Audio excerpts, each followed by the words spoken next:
И Бирото за јавни набавки ќе купува возило од кумановската фирма Делукс Ауто.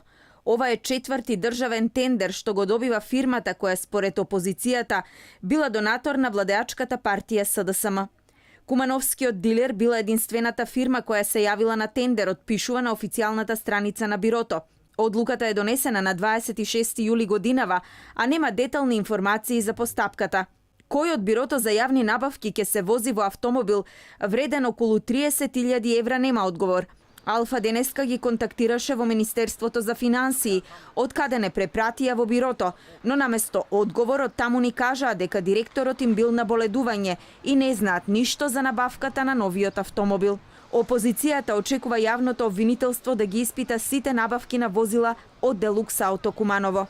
Како е можно локален дистрибутер на возила, кој не е генерален увозник, да добива толку многу тендери? Дали некој им се јавува на останатите играчи на пазарот и му кажува за нивно добро да не конкурираат или пак да не доставуваат понуди кои ќе бидат, односно да доставуваат понуди кои ќе бидат полоши од понудите на донаторот на СДСМ.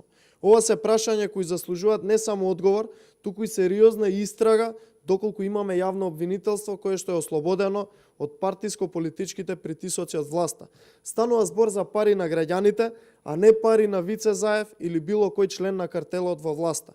Делукс Ауто не е генерален увозник, туку обичен дистрибутер, но според официјалните информации од државните институции, оваа компанија минатата недела доби тендер за набавка на 11 возила за речиси 140.000 евра за Централниот регистар.